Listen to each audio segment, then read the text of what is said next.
Olá pessoal, tudo bem com vocês? Aqui quem está falando é Mirielle Ribeiro e hoje nós vamos dar continuidade às resoluções de prova, mais precisamente a resolução de prova do CAP 2018 na área de contabilidade, tá bom?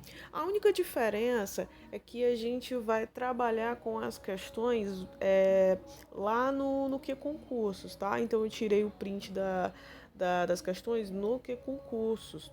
Isso era o que era para ter feito desde o começo, só que a prova de 2019, que foi a primeira correção que a gente fez aqui do CAP, não estava não tava e creio que ainda nem tá lá no que concurso, tudo bem?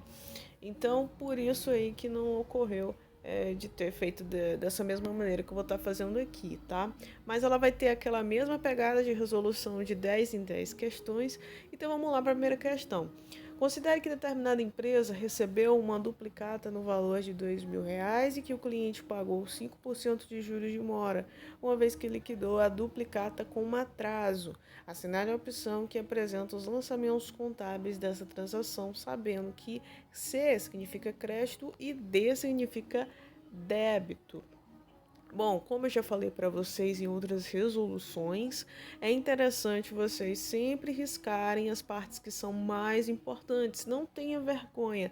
Apesar de você não poder ficar com a prova, eu, enfim, nem sei a motivação disso, você pode riscar ela todinha, porque a partir do momento que ela é entregue para você até o final da prova, ela é sua, tá? Ninguém vai rir de você, do que você marcou errado ou correto, nem nada do tipo, tá bom?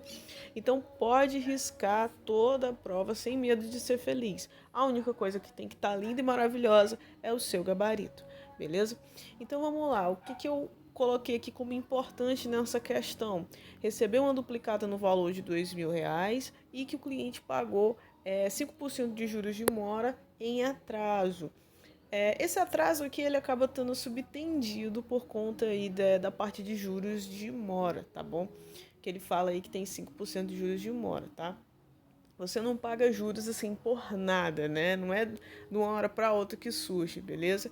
Então você fica subtendido aí, você já sabe que tem aí um atraso, tá bom? E outra coisa que eu achei interessante destacar é que ele quer os lançamentos contábeis, beleza? Antes de mais nada, antes de pensar em débito e em crédito, o que é interessante estar analisando para você estar podendo tirar aí alguns itens e ter mais probabilidade de estar acertando a questão. Bom, a primeira informação diz que é o recebimento de uma duplicata. Ora, imagine comigo que eu sou a empresa que está vendendo um produto ou um serviço para um determinado cliente. Quando ele não me paga ali na hora, né, à vista, eu posso emitir uma duplicata para esse cliente. Ou seja, ele vai ficar me devendo, vai pagar, digamos assim, a posteriori, né? Então, eu registro um direito, ao invés de registrar o dinheiro em caixa no banco, eu registro um direito de receber um determinado valor pelo produto ou por um serviço, tá bom? Então, eu coloco lá no meu balanço duplicatas a receber, né? Porque eu tenho um direito de receber aquele valor que eu ainda não recebi, mas que já prestei o serviço ou o produto já foi entregue, tá bom? Então, sabendo disso, sabendo que é uma duplicata a receber, qualquer item que tenha algo diferente disso, esse item está equivocado. No caso do item D, no item C, D e E, a gente consegue analisar que a crédito aí tá duplicatas a pagar nos três itens. Então a gente já pode ticar eles, porque como a gente bem viu, é duplicatas a receber, ou seja, é um direito que eu tenho de receber do meu cliente e não um pagamento que eu tenho que fazer. Não é duplicatas a pagar. Duplicatas a pagar é uma obrigação. É quando uma outra empresa emite uma duplicata para mim e eu vou pagar a posteriori, tá bom? Ah, sabendo disso, aí que a gente começa a talvez ter um melhor entendimento de débito e crédito, né? Só que quando a gente vai analisar os dois itens que restam, a gente nem precisaria estar quebrando a cabeça, Por quê? Porque os dois itens, eles são contabilizados da mesma maneira, do mesmo jeitinho. A única coisa que vai mudar para diferenciar uma questão da outra e não anular é o valor do juro, né? Na parte do lançamento dos juros, tudo bem? E o que você tinha que estar sabendo aqui para poder estar acertando essa questão? Simplesmente saber calcular 5% de 2.000, tá? Como a gente não tem calculadora, vocês bem sabem que 5% é igual a 5 sobre 100 e como a gente não tem essa calculadora aí, eu aconselho você a estar colocando esse valor em decimal, né? E você tem dois zeros aí, você volta dois zeros e fica 0,05. Pegando esse valor e multiplicando por 2.000, você tem o valor de 100, que é ali a parte dos juros, tá bom? E aí você coloca aí os 100 ali no caixa e também acredita lá numa conta de resultado, que pode ser chamada aí de juros recebidos, como ele colocou. Também pode ser chamada de receita financeira, né? Porque teve um surgimento aleatório aqui de um direito, de um ativo, uma superveniência, na verdade. Também poderia ser chamado de juros ativos, tá bom? Então, por isso que tá crédito, porque é uma receita, tá? E aí eu registro também lá no meu caixa. Eu coloco um resultado e no meu caixa, tá bom? Então aqui a gente, né, para ter um melhor entendimento, o que ocorreu? Ele colocou aqui de quarta fórmula os lançamentos contábeis, tá? Primeiro ele fez a parte do recebimento da duplicata, que colocou em caixa e creditou lá na duplicatas a receber. Por que ele creditou em duplicatas a receber? Porque no momento em que, por exemplo, eu, empresa, emiti essa duplicata, e tem o direito de recebimento, eu registrei isso a débito. No momento em que ele faz o pagamento, o cliente, faz o pagamento, eu tenho que creditar essa conta, porque eu tenho que fechar ela e dizer assim, para quem está lendo a demonstração contábil: olha, esse cliente tinha uma obrigação comigo, eu tinha o direito de receber esses recursos através de uma duplicata a receber, mas a posteriori eu creditei essa conta porque houve o pagamento. Esse pagamento pode ir tanto para caixa como para banco, como queira. Tá? No caso aqui, escolheu a conta caixa. E posteriormente, eles debitam e creditam a parte dos juros, como eu falei. E, como eu já também falei, há um registro de uma nova receita, um surgimento aleatório de um ativo, uma superveniência que gerou aí um débito na conta caixa de R$ 100, né? No caso aqui ficou letra B, tá bom? E um crédito em receitas financeiras, também podendo ser chamado de juros recebidos ou juros ativos, tá bom? Então, item B aí nessa questão. Outra coisa interessante é que eles poderiam ter colocado de segunda fórmula um débito para diversos créditos. A única coisa que você tem que se atentar é que a soma dos débitos devem ser iguais à soma dos créditos. Por exemplo, aí a gente vê que só tem um débito dessa forma que eu coloquei, que era que eles poderiam ter feito, né? No caso, eles fizeram de quarta fórmula. E aí o que ocorre? Esse débito é de 2.100. Se você somar os créditos, no caso 2.000 de duplicatas a receber e 100 de juros ativos ou receita financeira, ou como colocou na questão juros recebidos, você vai ver que dá 2.100 também, igual ao débito que pode ser tanto em caixa como em banco, tá bom? Na questão aí ele quis colocar em caixa, beleza? Próxima questão, segundo Eli Lopes Meireles, o clássico princípio da finalidade, o qual impõe o administrador público que só pratique o ato para seu fim legal, é o princípio da... Bom, o que você tem aqui que está ticando, na minha opinião, é a parte da conceituação do princípio, que só pratique o ato para o seu fim legal. O que está ocorrendo aqui? Vocês teriam que estar lembrando aqui do artigo 37 lá da Constituição Federal, que fala, né, que os princípios vão ser o da legalidade, impessoalidade, moralidade, publicidade e eficiência, o famoso LIMP, tá bom? São princípios aí muito conhecidos. Por conta disso, você muito provavelmente ia ficar em dúvida entre A e E. E muitas pessoas acabariam marcando errado mais precisamente o errado na letra E, tá? Publicidade, você não ia marcar, porque você bem sabe que o princípio da publicidade se refere muito àquela legislação nova, né? Nova que já está meio velha, né, também, né? Que é a lei de acesso à informação, os atos e fatos dos órgãos públicos, eles têm que ser públicos, né? Todo mundo pode ter acesso a esses dados. Obviamente, existem algumas exceções aí de que, por exemplo, ações policiais eu não posso estar publicando, né? Imagina aí que você, né, tá fazendo ilícitos e aí, será que os policiais estão com alguma suspeita comigo? Vou pesquisar nos sites, né? E aí você vai lá por conta do acesso à informação, olha e, vou ser preso, então não vou fugir, enfim, imagine só, né? Isso aí não seria bacana, né? Então a publicidade tem aí essas exceções aí nessas missões policiais, por exemplo, tá bom?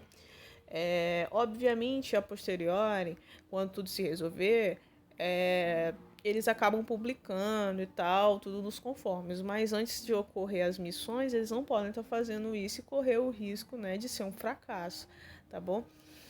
O da razoabilidade, ele não é um princípio que está lá no artigo 37, salvo engano, mas é interessante estar falando dele porque, enfim, né, para um melhor entendimento. O princípio da razoabilidade, ele, como o próprio nome dele já diz, você tem que ser razoável, né? Você tem que ser proporcional também. Por exemplo, imagine que um agente sanitário chega em um determinado supermercado e ele vê uma situação que ele considera que não é tão crítica. Assim, os estados, por exemplo, dos alimentos lá, ele não considera que seja tão crítica. Então, o que é que ele faz? De acordo com a legislação, se eu não me engano, ele tem 3 formas de lidar com essa situação. Eu não me lembro muito bem, mas eu sei que ele pode dar uma multa e eu sei também que ele pode. Ah, sim, você pode dar só a advertência, ele poderia também dar a multa e também poderia fechar o estabelecimento e dar uma multa, né? Aplicar uma multa nessa loja, enfim, nesse mercado, por exemplo, né? E o que ocorre? Ele tem que usar desse princípio da razoabilidade para ser proporcional, né? Qual foi o erro que eles cometeram? Foi um erro grande? Pô, então, se foi grande assim, que geraria muito impacto, né? Um impacto negativo para esses clientes desse mercado, então eu vou fechar o estabelecimento e também vou aplicar uma multa.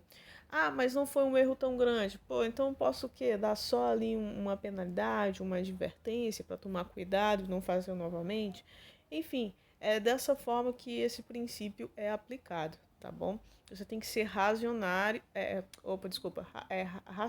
né? Razoável, desculpa.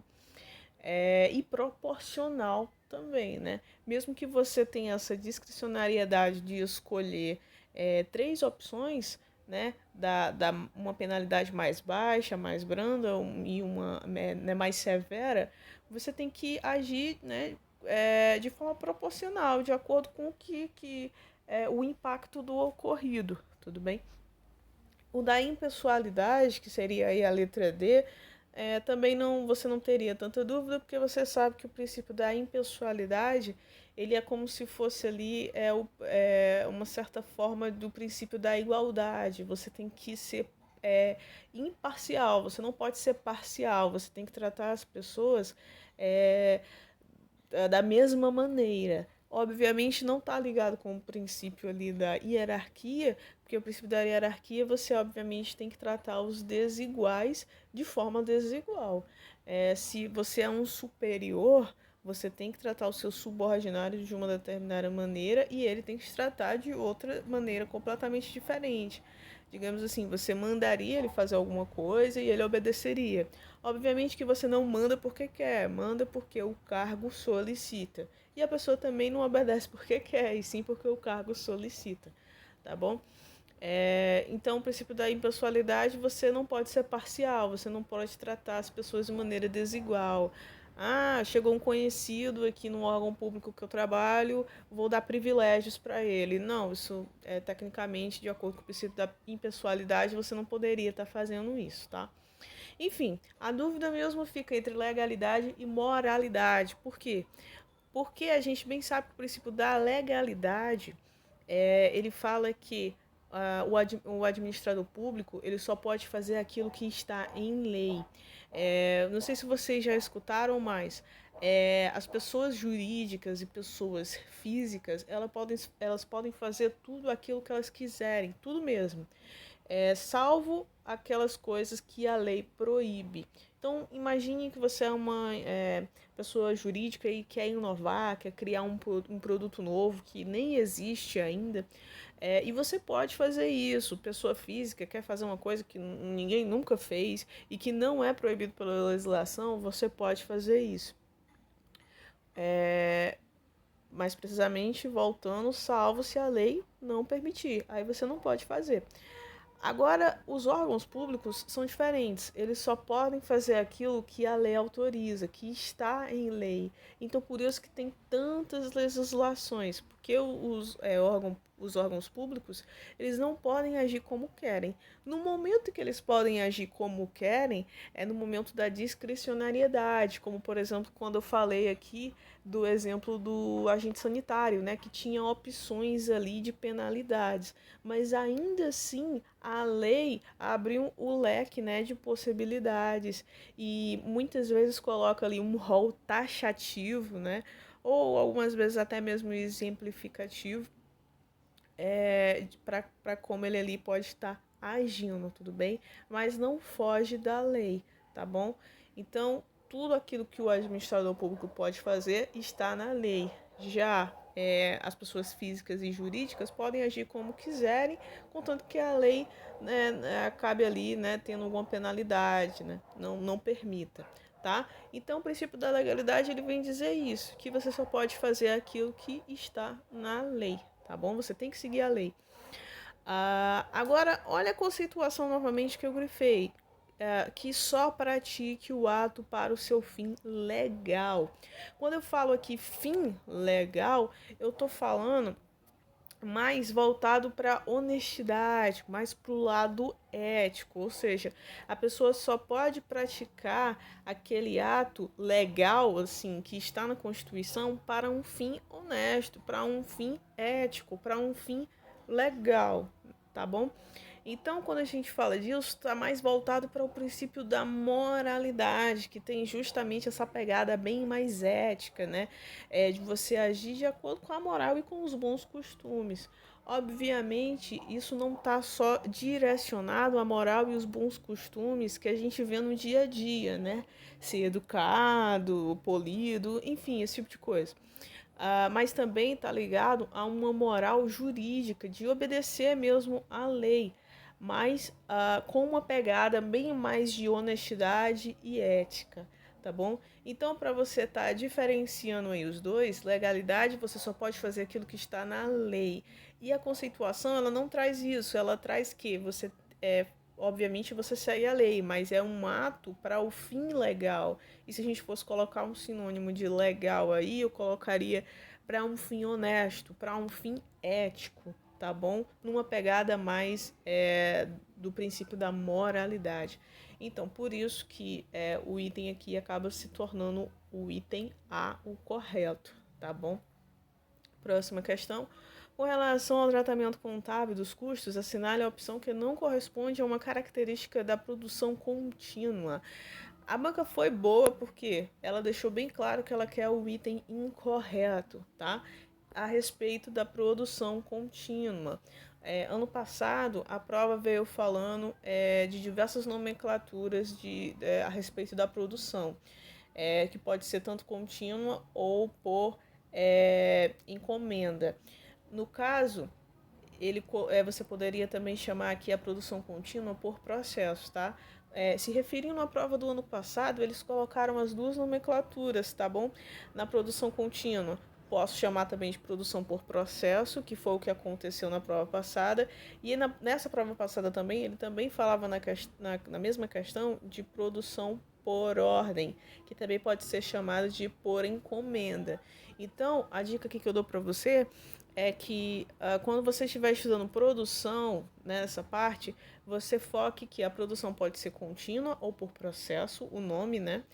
São sinônimos, e também pode ser chamada de é, quer dizer, o outro tipo de produção existente pode ser chamada de produção por encomenda e também pode ser chamada um sinônimo de por ordem, tá bom? Elas duas são bem diferenciadas e a escolha delas também são para empresas que têm um tipo de produção diferenciado entre si. E se você quiser saber mais um pouco, você dá uma olhada lá na última resolução que caiu uma questão sobre esse assunto, né, no ano de 2019, e você atrelado com essa questão consegue aí tendo um entendimento bacana, tá bom? Então vamos começar de baixo para cima e lembrando que ele quer o item equivocado. Vamos para a letra E. As contas representativas das diversas linhas de produção são encerradas sempre no fim de cada período, mês, semana, trimestre ou ano, conforme o período mínimo contábil de custos da empresa. Sim, é justamente isso. As linhas de produção na produção contínua ou por processo sempre têm que ser encerradas no fim do período. Esse período depende de empresa para empresa, depende do produto que ela está fazendo. Por exemplo, se eu não me engano, empresas que fazem navios, elas têm aí o período aí de produção diferente, né, do ano calendário. Nem sempre é um ano, tá? O encerramento do período. Então, se eu não me engano, é mais aí do que 12 meses para esses tipos de organizações.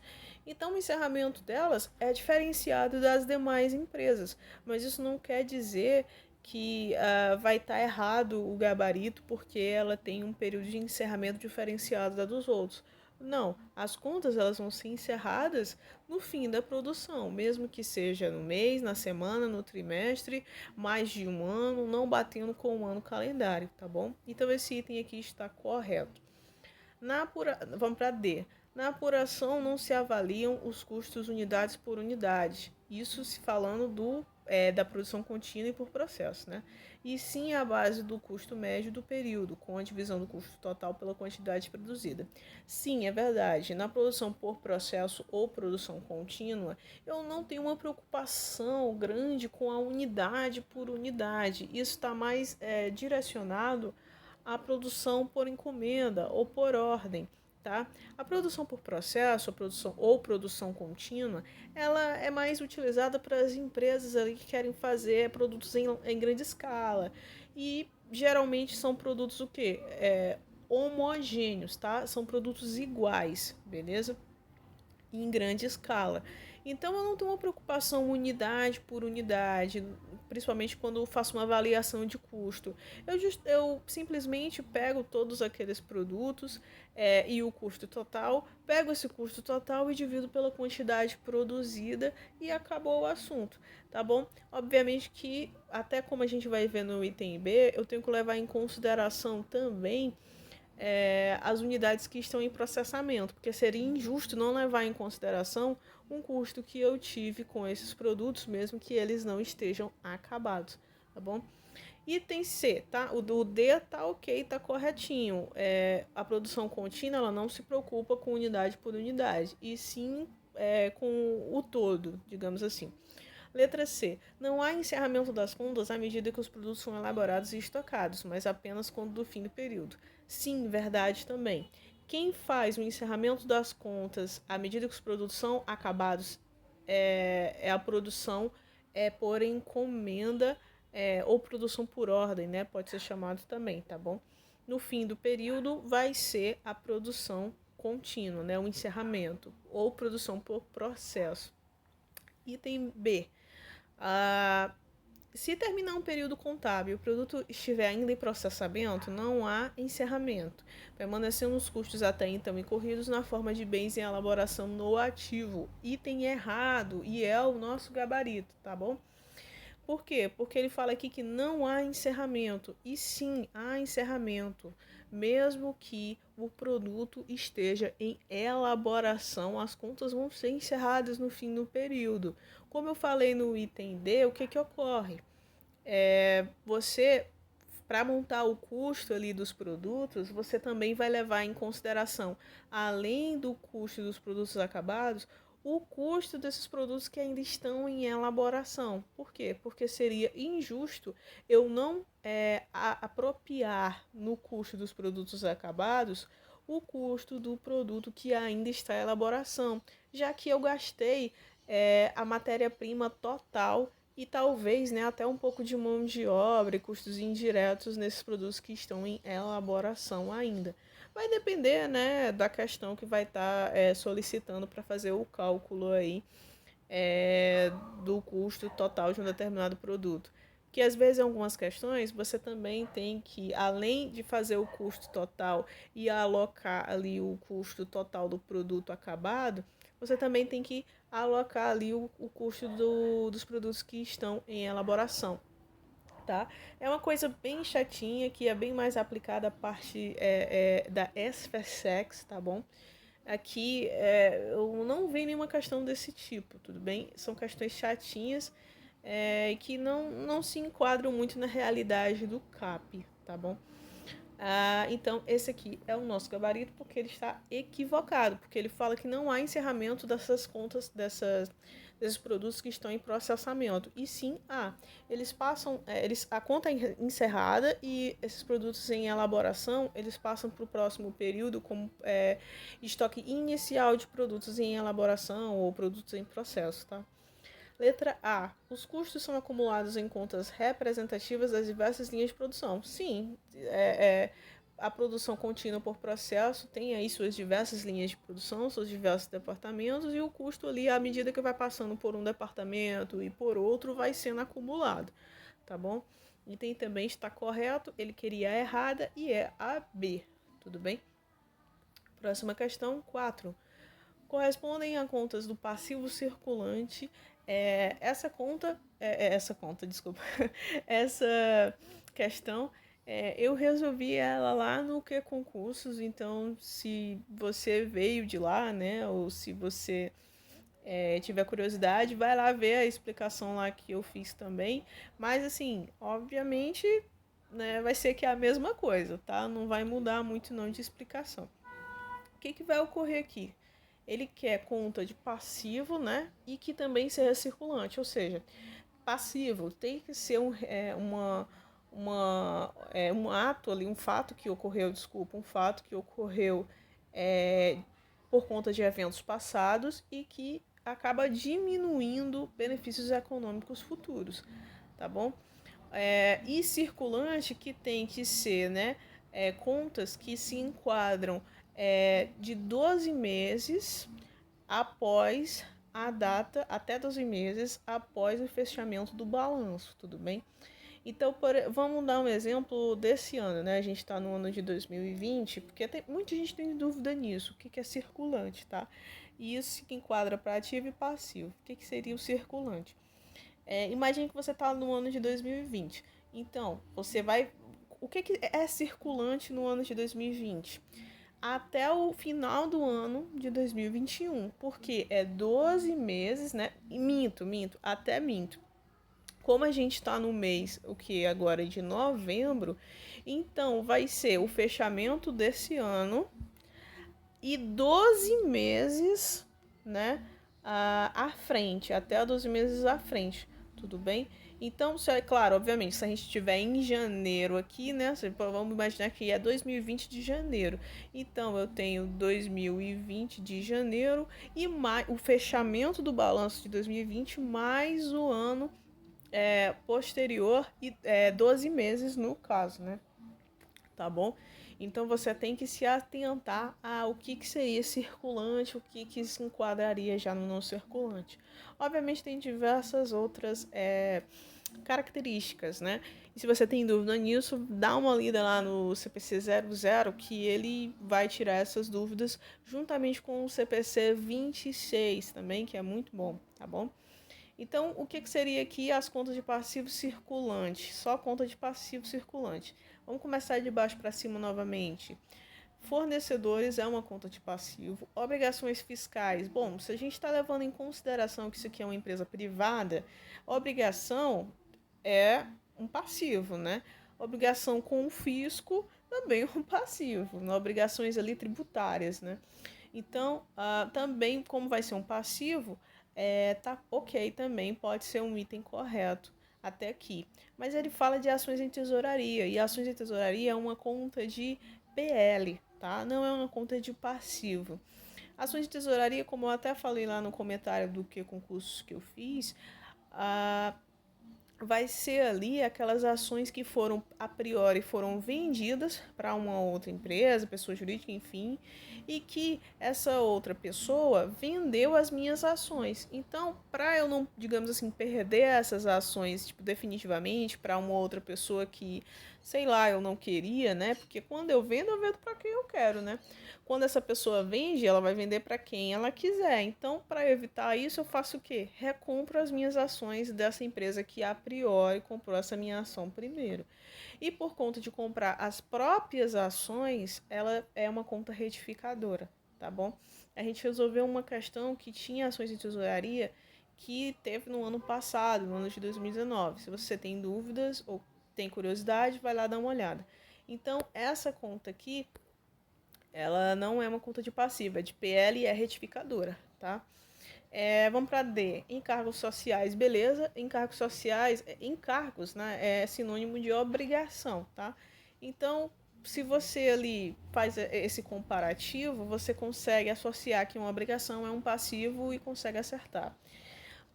Provisões. Provisões é como se fosse ali, eu tá ali me preparando para uma despesa que vai ocorrer. Por exemplo, eu dei o exemplo lá de salários, né? Salários a pagar. Eu sei que todo mês eu tenho salários a pagar, mas eu também tenho energia elétrica, tenho água, telefone e diversas outras contas que eu sei que vão ocorrer. Férias, por exemplo, FGTS, enfim. Eu sei que essas contas vão ocorrer no mês que vem, por exemplo. Então eu já posso me anteceder e já registrar no resultado. Então eu já posso debitar lá as despesas no meu resultado e creditar no meu passivo, deixar lá uma obrigação que ainda não foi paga porque ainda não chegou o dia do pagamento. Quando for paga ali, faço o pagamento debitando contas ali, creditando no caso contas do ativo e fechando a débito essas contas de passivo, tá bom? Então, provisões aí também pode ser uma conta de passivo circulante. Reservas de lucros. Reservas de lucros também é uma conta de PL, é como se fosse ali uma espécie de poupança das organizações, né? Digamos assim. Como eu falei lá quando eu resolvi essa questão do que concurso, tudo ocorre quando eu tenho o meu lucro na DRE. Esse lucro na DRE ele vai ser enviado para a conta lucros acumulados, que é uma conta lá do PL, tá bom? Essa conta lucros acumulados é meramente hoje em dia uma conta de transição, tá? Não pode ser uma conta que tem saldo, beleza? E ela serve para quê? Para eu transitar o valor da DRE para o PL e entrar no balanço, tá? E como eu não posso ter essa conta com saldo, eu tenho que distribuir esse lucro, a priori para as reservas, mais precisamente para a reserva que é obrigatória, que é a reserva legal, né? Então, essa reserva legal que tem ali essa obrigatoriedade de no mínimo 5% desse lucro ser destinado a ela e no máximo ali 20%, né? Eu não posso passar ali 20% do valor do capital social, tá bom? Esse lucro ele também vai ser distribuído para os acionistas e para prejuízos, né? Para abater prejuízo caso existir prejuízo. E também para outros tipos de reservas que existem. Existem diversos tipos de reservas, só que elas não são obrigatórias de acordo com a legislação. Tá? Então elas vão ser criadas à medida que vai tendo uma necessidade aí dentro das organizações, né? Tem reuniões aí com o conselho administrativo, tá bom? Então pode ser criada reserva para tributo, pode ser criada reserva para um novo projeto, uma expansão da empresa, enfim. Existem diversos tipos de reservas, tá bom? Mas todas elas são contas de PL, beleza? A próxima é a C. Inversão financeira não é aí uma conta de passivo, é uma despesa de capital quando a gente está falando ali de órgãos públicos. Depreciação também não vai ser um passivo, vai ser um ativo e uma conta retificadora do imobilizado. Encargos sociais, sim, vai ser um passivo. Se a gente estiver falando ali de empresas privadas, fornecedores, ok, obrigações a longo prazo e provisões. Essa conta aqui, na verdade, esse item estaria perfeito se ele não tivesse colocado esse a longo prazo, tá bom? Por quê? Porque o enunciado da questão diz que quer contas de passivo circulante, tá bom? E o que tem que ser aqui o nosso gabarito é o item A, que senão a questão fica anulada. Fornecedores, encargos sociais e provisões. Tá ok, tá corretinho, tá bom? Então aqui gabarito da 4 é o item A. Questão 5. Com relação aos conceitos fundamentais e processos estatísticos de abordagem, coloque V ou F nas afirmativas abaixo e assinale a opção correta.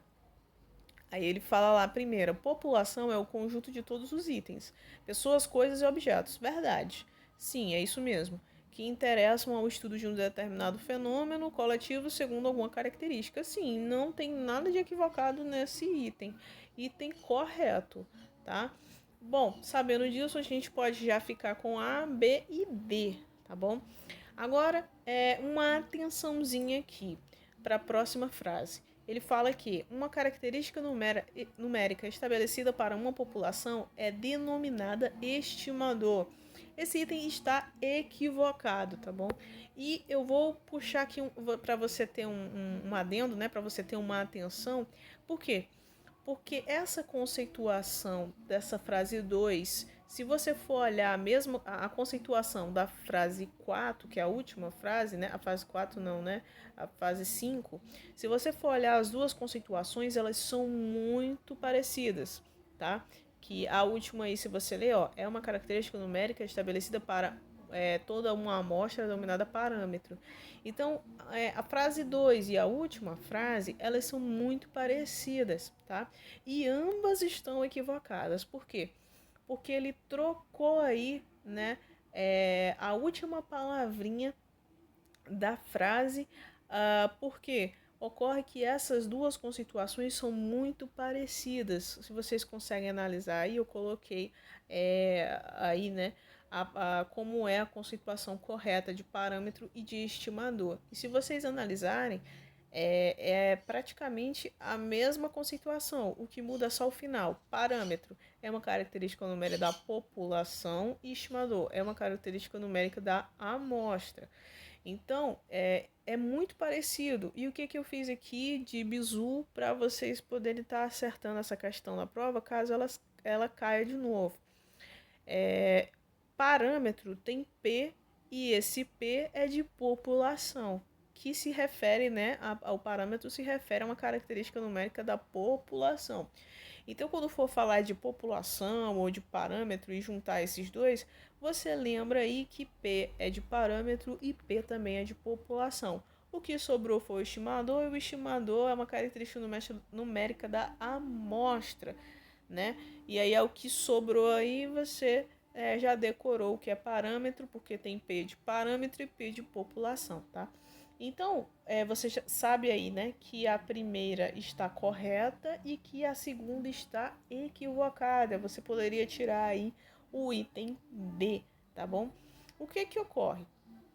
Quando você fica com 2 itens, 3, até mesmo 4 itens, algumas vezes você pode notar um padrão e aí você pode acabar pulando esse item porque você tem certeza que um desses itens é o correto, tá?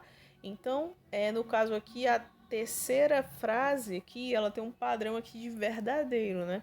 A gente pode ler: amostra qualquer subconjunto não vazio de uma população. Ok, perfeito, é um subconjunto não vazio da população. Beleza, não tem nada de errado nesse item. Então, realmente ele está correto. Mas na prova, se você confia que você até aqui foi feliz, né, em acertar essas alternativas que estão erradas, então você pode passar para a próxima frase, que vai ser definitiva, né, como se você vai acertar ou não a questão. No caso, ele fala que censo é uma avaliação indireta de um parâmetro utilizando todos os componentes da população. E aqui eu trago uma outra conceituação, que censo tem uma conceituação muito parecida com estimação. Estimação não caiu nessa prova, não caiu nessa questão, não precisava saber disso para poder estar acertando a questão. Mas eu coloquei aqui porque pode aparecer numa prova futura, tá bom? Então eu coloquei isso aqui para vocês se atentarem. Censo, a conceituação que eles colocaram na questão está errada. E isso aqui foi muito pequeno, foi um erro muito pequeno, porque ele colocou, ao invés de avaliação direta, ele colocou indireta. E é o errado. É uma avaliação direta de um parâmetro utilizando todos os componentes da população. Esse é o censo, tá?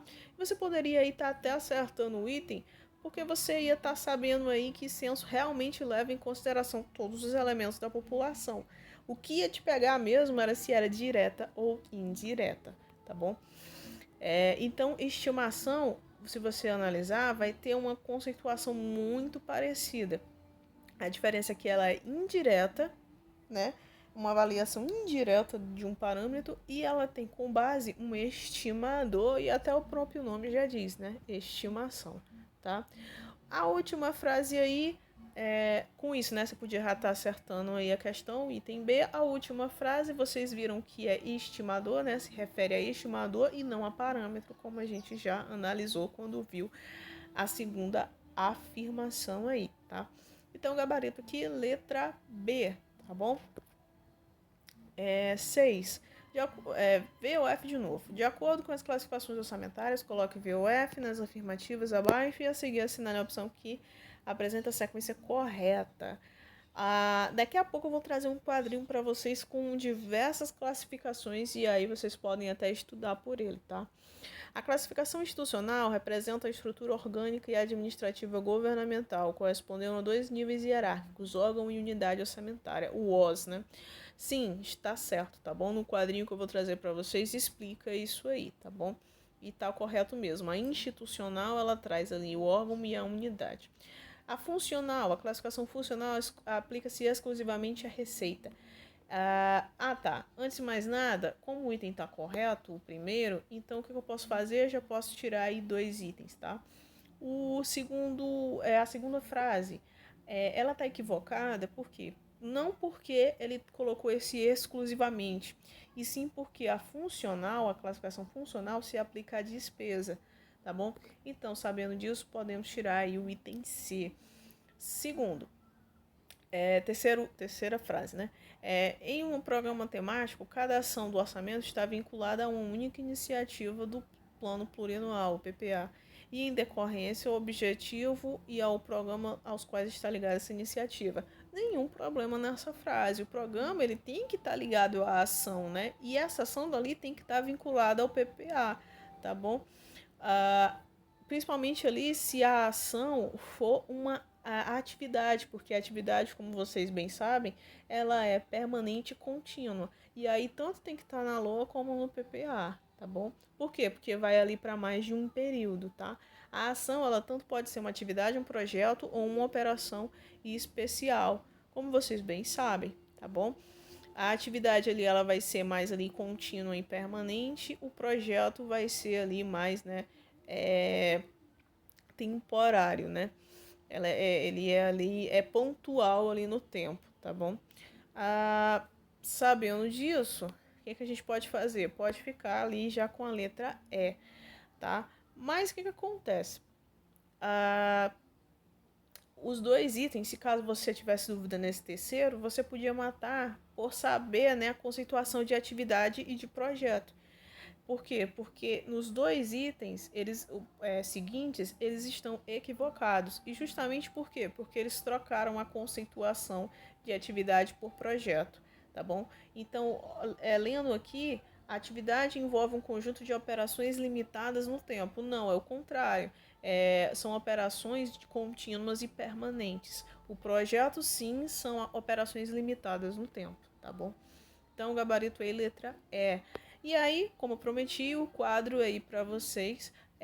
Aqui a gente tem a parte de blocos de estrutura, né, que são as classificações existentes, né, mas obviamente existem diversas outras. Essas aqui são algumas mais chatinhas. O que compõe dentro delas, que é a partir do meio, itens da estrutura, e a pergunta que ela quer fazer, né, para ser respondida, tá bom? Então, quando eu quiser ali saber em qual orçamento está ali, né, aquele recurso, eu vou numa classificação por esfera. Tá lá no orçamento de investimento fiscal ou da Seguridade Social, entendeu?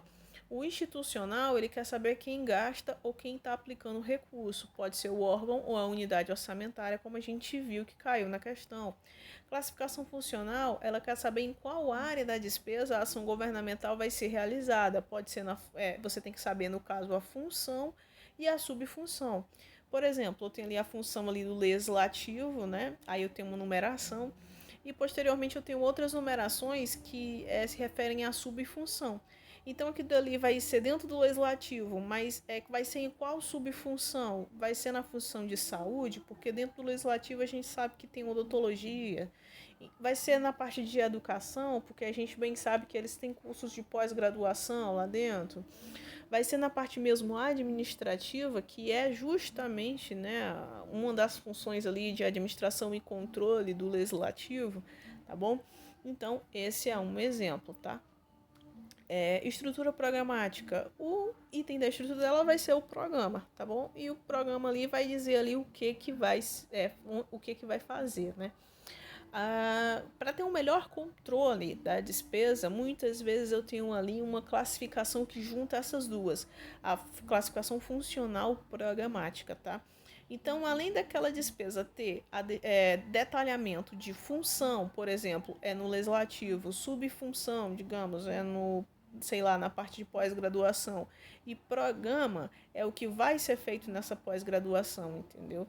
Sei lá, uma abertura de um novo curso, enfim, uma melhora, alguma coisa assim, tá bom? Informações principais do programa, isso aqui vai justamente se aplicar à estrutura programática, classificação programática, tá bom? Que aí vão ser características desse programa, o objetivo, problema, público, indicadores, tá bom? Agora a parte de ação, a ação ela é o como fazer do programa, isso que ainda se refere ao programa, beleza? E essa ação ela pode ser tanto uma atividade, um projeto ou uma operação especial, tá? Como eu já até expliquei para vocês. E essa outra parte aqui são outras características, né, do programa. Descrição, finalidade, forma de implementação, etapas e o produto. Beleza. Outra coisa que é necessária para o programa é saber a localização geográfica, que é o subtítulo. Beleza? Então aí tá aí esse quadrinho aí para vocês estudarem por ele. Assinale a opção que não apresenta uma conta que constitui o PL, o patrimônio líquido. A banca foi boa de novo porque ela colocou não. Então ele quer o item errado, tá bom? Sobre o que? Não é um PL, tá bom? Vamos de baixo para cima. Letra E, ajuste de avaliação patrimonial. É uma conta de PL e vai estar ali, justamente como o próprio nome já diz, ajustando umas contas ali em relação ao valor justo das contas, tá bom? Reserva de lucros. A gente já falou o que é reserva de lucros e viu em outras questões que é uma conta de PL. Então também não é nosso gabarito, porque ele quer a errada. Prejuízos acumulados, você bem sabe que é uma conta de PL também. E o que sobra aqui para a gente vai ser as debêntures, que podem ser tanto um ativo como um passivo. Ela não é uma conta ali de patrimônio líquido, tá? Vai ser um título de renda fixa, uma espécie de empréstimo que é feito para empresas, tá bom? Pode ser tanto um ativo como um passivo. E isso ocorre por quê? Porque tanto eu posso ali estar emprestando dinheiro para uma empresa, como eu posso também estar recebendo recursos, tá? Tudo isso através de um título de renda fixa que tem o nome de debêntures, beleza? E A não é também, porque ações de tesouraria é uma conta de PL e uma conta retificadora que a gente já viu também em outra questão, beleza?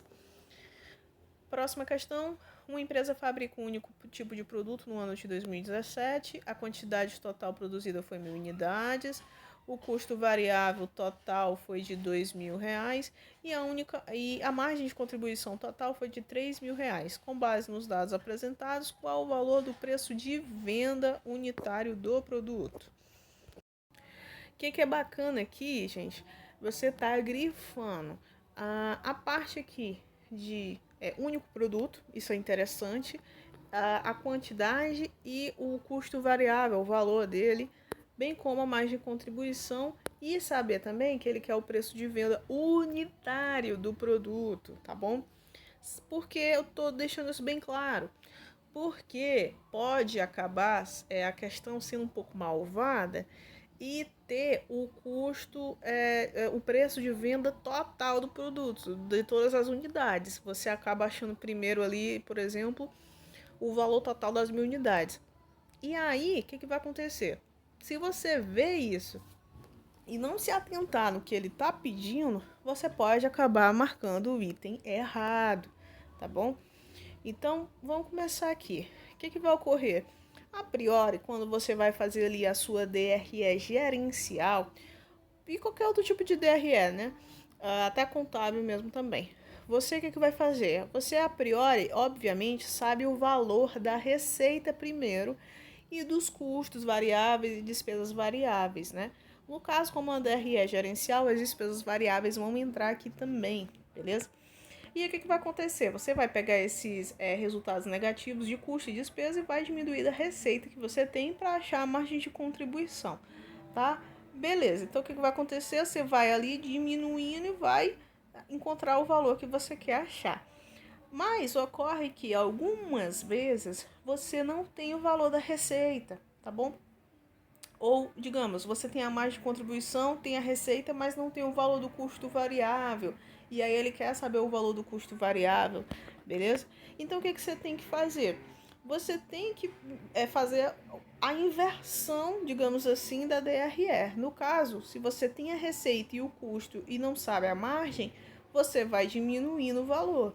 Mas no caso, se você só sabe a margem e os custos e despesas, você tem que ir somando os valores até achar a sua receita, né? Justamente esse é o caso que vai ocorrer aqui nessa questão. Eu sei a margem de contribuição e sei o valor do custo variável, mas não sei a receita. Então, para eu chegar no valor da receita, o que eu tenho que fazer? Tenho que somar aí 3.000 mais 2.000, que vai dar 5.000. E se você pegar os 5.000 e diminuir pelos 2.000, vai dar 3.000 de margem de contribuição, beleza? Então é assim que eu faço para ter um melhor entendimento. Eu sei que tem gente aí que faz através de fórmulas, né? Para eu achar receita, para achar margem de contribuição, eu tenho ali que pegar a receita menos o custo variável, faz uma fórmula. Mas eu sei a margem de contribuição, aí inverte os valores e faz ali um cálculozinho, beleza? Mas o que eu prefiro fazer? Eu prefiro fazer dessa maneira aqui, porque, primeiro, é melhor para entendimento e segundo, eu consigo enxergar melhor, né, a DRE. Para mim é melhor, tá bom? Mas se você faz através de cálculos, não tem problema também, você vai chegar ao mesmo resultado, tá bom? Isso aqui é mais para entendimento, beleza? Então, o que aconteceu aqui, gente? Você achou a receita dos produtos totais, né? Das 1.000 unidades. E é justamente o que ele quer. Ele quer o preço de venda, né? O preço de venda foi 5.000. Mas, como eu falei, ele quer o preço de venda unitário. Se você garotear, você vai ver que na letra E dá para marcar, porque tem 5.000 certinho. Se você se afobar, você vai marcar o item errado.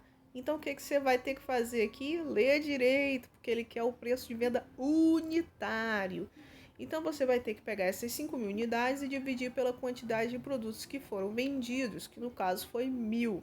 E aí você vai achar o valor de R$ 5, que é o gabarito da questão letra B, tá bom? Próxima questão. Um departamento de produção produz calças e bermudas no ano de 2017, os custos de produção desse departamento foram os seguintes. Aí tem um quadrinho. Atinam os custos indiretos de fabricação com base nas horas máquinas utilizadas, conforme a tabela acima, qual é o custo total das calças e bermudas, respectivamente. Ou seja, vai vir primeiro o custo, né, total das calças e depois o das bermudas, beleza? Primeira coisa aqui que você tem que se atentar ele quer primeiro que você ache o valor dos custos indiretos para cada produto, tanto para calça como para bermuda. Mas ele já te dá o valor total dos custos indiretos. Então, você já sabendo o valor, você vai ter que saber qual é o critério de rateio, que esse critério de rateio, no caso aqui, vai ser o das horas máquinas, que foram 1.900 totais, 900 dessas foram só para calças e 1.000 foi só para bermuda, tá? Ah, mas o critério de rateio, como é que eu vou saber? Eu vou inventar um critério de rateio ou a questão tem que me dar? Não, a questão tem que te dar. Você nunca pode inventar um critério de rateio, a não ser que você trabalhe numa empresa e você esteja analisando qual o melhor critério de rateio para poder justamente distribuir esses custos indiretos de uma forma justa para os produtos existentes, beleza? Quando tem mais de um produto na organização, existe esse tipo de coisa, né? Você tem que encontrar um melhor critério para poder ratear e ser justo no rateio. Porque você concorda comigo que se eu pegar 28.500, que é o valor aqui dos CIFs, e dividir por 2, porque é 2 produtos, isso vai estar muito injusto. Por quê? Porque vocês veem aqui que as calças levam 900 horas para para serem feitas e as bermudas 1.000 horas. Então, você estaria aí sendo 100 horas injusto, não é verdade? E isso ia refletir ali nos custos indiretos, tá bom? Então, o critério de rateio, a melhor, né, escolha do critério é muito importante para tirar essa injustiça, tá? De distribuição de custos indiretos, beleza? Como eu falei, não é para você inventar um critério. A questão ela vai dizer, poderia ser outro tipo de critério de rateio. Ele poderia dar um critério tipo de quem gastou mais custos indiretos, entendeu? Então existem diversos tipos. Esse aqui é um deles e foi a questão que deu e é assim mesmo que tem que acontecer. A questão tem que dar o critério de rateio, tá bom? Só que outra coisa que você tem que se atentar é que no final das contas, depois que você descobrir ali quanto de custo indireto é para cada um, ele vai querer o custo total, tá? Tanto da calça e da bermuda. A resposta é o custo total, ou seja, quando você achar o custo indireto, você vai ter que somar aqui com esses custos diretos totais. E é outra também atenção que você tem que ter. Por quê? Porque ele já somou os custos diretos, ou seja, ele já somou a matéria-prima e a mão de obra da calça, da bermuda e o valor total, beleza? Então, cuidado para não acabar somando aí e duplicando o valor, beleza? Ele já somou aí para você, apesar de não serem valores assim tão exorbitantes de se somar, né? Enfim, vamos começar aqui a fazer esse rateio, tá? O que você precisa saber? O total, né? O valor total dos CIFs, beleza? Outra coisa que você precisa saber é o critério de rateio, que é o das horas máquinas. No total são 1.900 horas, 900 para calças e 1.000 para bermudas. Para encontrar o critério de rateio, eu prefiro utilizar de percentuais. Você poderia pegar e fazer o seguinte, fazer, como é que fala? Regra de 3, né? 1.900 horas é 100%, se 1.900 horas é 100%, quantos por cento são 900 horas, né? Ou fazer com 1.000, se 1.900 equivale a 100%, quantos por cento são 1.000 horas? Você podia fazer isso. Eu prefiro fazer dessa outra maneira que eu vou fazer com vocês agora, beleza? Então vocês sabem que 1.900 horas é o total de 100%, mas vocês não sabem qual o percentual dele para cada, né, produto, calça e bermuda. Então o que eu fiz? Eu peguei 900 e dividi por 1.900. Essa conta vai querer dizer o quê? quantos por cento o valor de cima equivale do total, que é o valor de baixo da divisão, beleza? Então, 900 equivale a 47,3% de 1.900. E eu coloquei esse valor em decimal para melhorar os cálculos, que deu 0,473. Você pode fazer a mesma coisa com os 1.000, né? Para saber o percentual. Mas o que eu aconselho? Se você já fez um cálculo de dividir aí, né, de divisão com 1, o outro você só pega o valor que você encontrou da divisão e diminui de 100, né? Você pega 100 menos o valor que você achou, que o restante é o percentual do outro produto, beleza? A priori eu vou trabalhar com o produto de cima, que é o das calças, né? Então vamos lá. As calças, eu achei lá o percentual dela de distribuição, que é 0,473. E eu multiplico esse valor pelo pelos custos indiretos totais, porque eu vou estar tirando a parte que é só das calças, tá? E deu mais ou menos 13.480 de custos indiretos dos 28.500, beleza? Então, sabendo disso, que é mais ou menos 13.480, eu digo mais ou menos por quê? Porque o valor que dá aqui da divisão de 900 dividido por 1.900 dá uma dízima, beleza? Então, por isso que dá mais ou menos, porque eu peguei só 3 valorzinhos aí para estar fazendo o cálculo, beleza?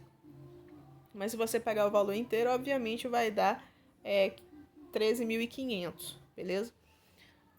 Então eu peguei o valor de mais ou menos, porque na prova eu não vou conseguir ali ter uma calculadora para saber o valor exato, e somei esse valor do custo indireto da calça com o valor do custo direto, beleza? Somei o custo direto com o custo indireto que eu achei e deu mais ou menos 25.480 só para calças, porque ele quer o custo total, tá bom? Então eu procurei aí nas questões qual aquele item que mais chega perto de 25.480. A gente consegue ver que a gente até mostrei aqui antes da hora, enfim, a gente consegue ver que só o item B que chega mais próximo de 25.480, tá bom? Mas você não tem certeza, o que você pode fazer? Você continua, né, a questão. E aí você pega e faz aí o das bermudas. No caso, como você já sabe o custo indireto de um, que é o das calças, o que sobrou é o custo indireto das bermudas, beleza? Então eu peguei o valor de 28.500, que é o total de custos indiretos, e diminuí de 13.480, que é o custo indireto das calças. O que sobrou é das bermudas. 15.020 mais ou menos, porque eu tô sem calculadora na prova, beleza? E o custo total dele é justamente esse custo indireto das bermudas mais o custo direto dela, que é 17 mil, que dá mais ou menos de custo total 32.020, mais ou menos. Então a gente ainda continua com o item B, porque é o que mais se aproxima desses valores que estão mais ou menos aproximados, beleza? O que você podia estar fazendo aqui para não estar se preocupando com nada disso, com nenhum cálculo? Você sabe que o custo total é 57.500, porque ele dá todos os totais aqui direitinho na tabela, beleza? E o que você podia fazer? Como a questão que é o custo total, você podia estar somando todos os valores dos itens e ver qual é o que bate 57.500, porque no final das contas, a soma dos custos totais das calças e das bermudas tem que dar 57.500, que é o custo total dos dois produtos, tá? Então você podia testar a letra A, somar 13.500 mais 15.000, a B, a C, a D e a E. Você ia ver que só a B é que dá 57.500, beleza? Então era a única questão correta. O que você tem que se atentar? Que se você focasse só nos custos indiretos e não prestasse atenção ao que ele queria, o custo total, você poderia aí estar marcando o gabarito errado, porque aí tem um gabarito que dá o valor do custo indireto tanto das calças como das bermudas, beleza? Então foca aquele que é o custo total. Então lê direitinho aí, beleza? Última questão. Segundo Martins, a unidade mínima administrativa para a contabilidade de custos, representada por pessoas e máquinas, na maioria dos casos, em que se desenvolvem atividades homogêneas, denomina-se. Bom, o que você estaria tendo dúvida aqui? Somente em departamento e centro de custos. As outras, você sabe que não tem nada a ver com unidade mínima administrativa, beleza? Então, você tem que prestar atenção aqui, por quê? Porque você pode acabar errando a questão. Por quê? Porque os dois têm uma conceituação muito semelhante no começo, né, da conceituação, tanto de departamento como de centro de custos. Então, os dois começam com a unidade mínima. Os dois têm essa mesma conceituação, começam do mesmo jeito. A única diferença é que o departamento vai ser uma unidade mínima administrativa e o centro de custos vai ser uma unidade mínima de acumulação de CIFs, tá? E a questão fala, a unidade mínima administrativa. Então, por isso que é departamento e não centro de custos, tá bom? Bom, eu fico por aqui. Eu espero que vocês tenham gostado. Se vocês gostaram, por favor, se inscreva no canal. Curta também, tá? E é isso aí. Até a próxima. Tchau, tchau. Referências aqui na tela, como sempre. Vou deixar aí também o link lá da prova online do Que Concurso. Beleza? Tchau, tchau.